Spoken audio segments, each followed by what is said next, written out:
Bonjour à tous, je m'appelle Annie-Claude et je vais vous parler de la rencontre que j'ai faite au printemps 2012. Cette rencontre a changé ma vie et cette rencontre s'appelle Jésus-Christ.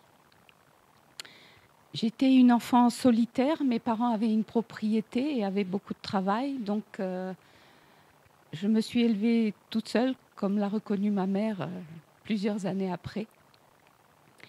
Et donc, quand on est seul, eh bien, on s'invente un monde et on finit par y croire. On rentre dans le mensonge en se racontant des histoires.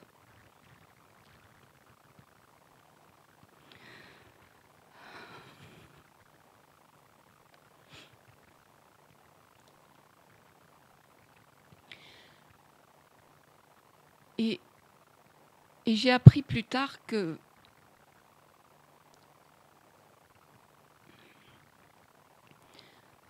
ne sort pas indemne de toutes ces choses qui étaient menées par l'ennemi.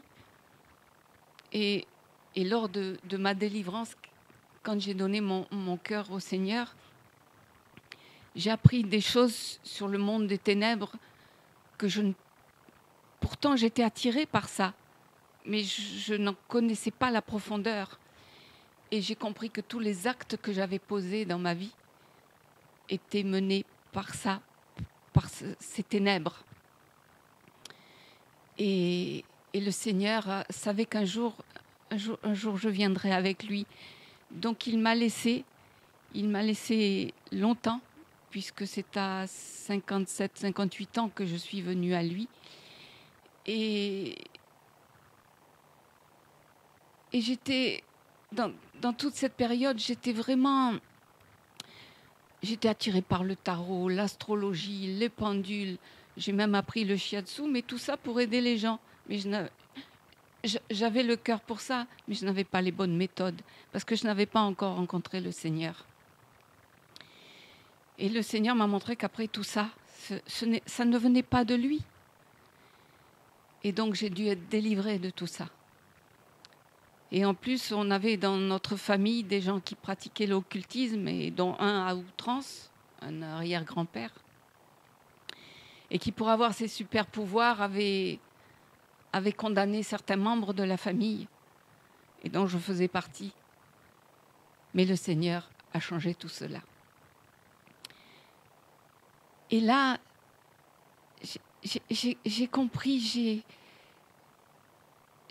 que Dieu existait. C'est sûr que je savais que Dieu existait, mais mes parents étaient de confession catholique, mais comme on dit, non pratiquants. Mais je pense qu'ils croyaient en Dieu. Mais c'est tout. Moi, je connaissais de Dieu, oui. J'ai commencé à prier Dieu à la mort de mon père. Bien sûr, c'était trop tard pour lui, mais je ne savais pas. Et je ne connaissais de Jésus que la miniature qu'on mettait dans la crèche, ou l'objet en bronze qui était cloué, ou en bois qui était cloué sur une croix, comme beaucoup de catholiques. Je ne connaissais pas autre chose. Et quand je faisais mes prières, je priais les anges, parce qu'on m'avait dit que j'avais un ange gardien. Je priais Marie, je priais Dieu. Et Jésus, c'était vraiment un dernier. Je ne le connaissais pas. Je croyais que c'était qu'un objet. Et donc, voilà. Mais quand Jésus est venu, ça s'est passé, ma sœur Micheline, ma sœur de sang, avait invité, parce que quand elle a rencontré le Seigneur, et la vérité surtout, elle a demandé un missionnaire si quelqu'un pouvait venir pour les enseigner sur cette vérité qu'elle n'avait pas rencontrée au cours des assemblées. Et donc ce missionnaire était venu et elle voulait, elle priait pour nous, bien sûr, toute notre famille déjà touchée, priait pour nous, pour cette partie de la famille qui était vraiment dans le noir, dans les ténèbres. Et elle avait invité ma mère, puisque ce missionnaire venait avec sa femme manger chez elle pour se présenter, elle avait invité ma mère, qui était une femme de caractère et qui avait les raisonnements bien trempés, et pour ça, j'étais bien sa fille. Et donc, elle avait invité ma mère à ce repas, et ma mère, en douce, me dit « Tu devrais venir, je crois que c'est une secte. » Et donc, moi, j'en avais parlé à Micheline, et donc je suis venue pour le dessert. Au moment du dessert, je suis venue. Donc, les présentations. Et j'étais venue avec mes valises de ma connaissance charnelle, intellectuelle, et bien décidée à démonter tout et à voir si c'était une secte.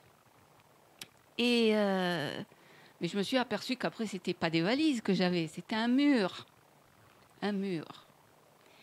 Et à chaque fois, entre ma mère et moi, nous étions sur un champ de bataille où c'était les œuvres de ténèbres contre la parole de Christ. Lui avait le missionnaire avait sa Bible, et à chaque fois que je sortais quelque chose, mais il est dit dans la parole, mais il est dit dans la parole. Et à chaque fois, j'avais que ça rentrait. Et j'avais l'impression que c'était la vérité, que ce qu'il disait était la vérité. Et je commençais à l'accepter. Et finalement, ce mur-là tapait mes fondements en moi, tapait en bas du mur, là, de tout mon raisonnement. Et à la fin, quand le repas s'est terminé, ce missionnaire et Olivier devaient faire quelque chose, partir à un endroit. Et moi, je suis restée avec la femme du missionnaire, avec Micheline, et ma mère qui était là, qui avait déjà un âge avancé. Ça faisait 5 heures qu'on était à table. Donc, quand elle s'est levée, il y a eu des crampes. Elle avait mal, elle avait du mal à tenir debout. Donc, je me suis mis derrière, je l'ai soutenue. Et la dame du missionnaire a demandé à ma mère, est-ce que vous voulez que je prie pour vous? Et là, premier miracle, ma mère a dit oui, avec une petite voix qu'on ne lui connaissait pas.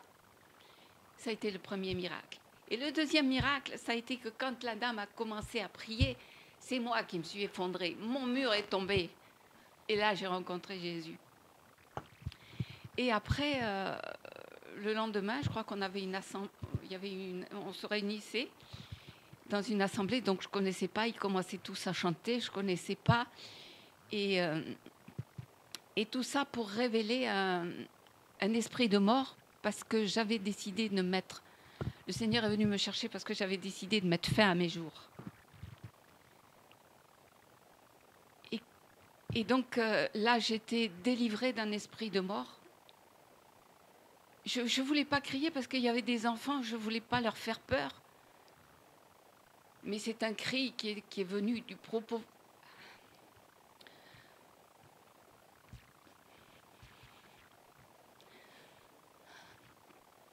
du plus profond de mon être.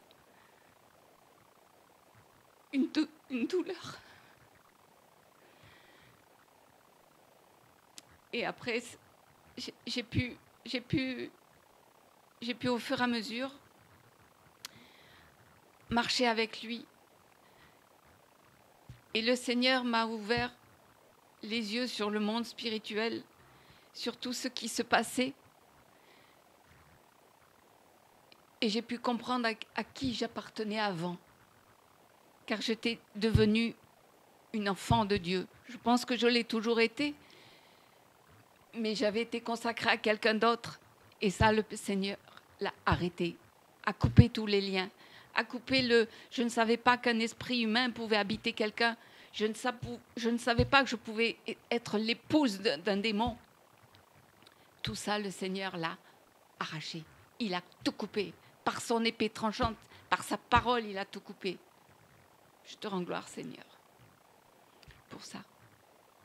Pour ça. Et maintenant, je veux marcher avec lui. N'oublions pas qu'il nous a revêtus de cette armure qui est Christ. Qu'avons-nous à craindre? C'est sûr qu'il rôde là. Mais le Seigneur, par tout ce qu'il m'a montré, m'a endurci le front. Je ne suis pas mieux qu'une autre, mais je me bats. Et à chaque fois qu'il y en a un qui met les pieds là, eh ben, il ressort. Je me mets à chanter, je me mets à prier. Et il s'en va, et il s'en va. C'est ça qu'il nous a donné, cette force-là. Et il nous a donné des chaussures pour pas que nous nous fassions mal sur les pieds, pour les écraser. Ce zèle-là, nous devons porter sa parole, nous devons porter ce qu'il nous a donné. Nous sommes des petites lumières, mais brillons par cette lumière qui est entrée en nous et qui nous a lavés de toutes choses. Nous avons le pouvoir de demander pardon. Avant la grâce, les gens étaient tués pour leurs fautes. Nous avons cette grâce de demander pardon. Rappelons-nous chaque jour d'où nous venons pour ne pas y retourner. Et si nous y retournons, c'est qu'il y a un sacré souci, parce qu'un voile est tombé. Et il risque de ne plus être ôté si nous persistons. Alors soyons toujours sur nos gardes. Veillons toujours. Je te rends gloire, Seigneur, de m'avoir rencontré, de m'avoir changé et de changer tout le reste, de tout ce qui a encore à changer en moi, mon caractère. Parce qu'il y a eu beaucoup de choses de changer, mais le caractère, je veux manifester ton caractère, ton parfum, et que je sois digne d'entrer dans cette magnifique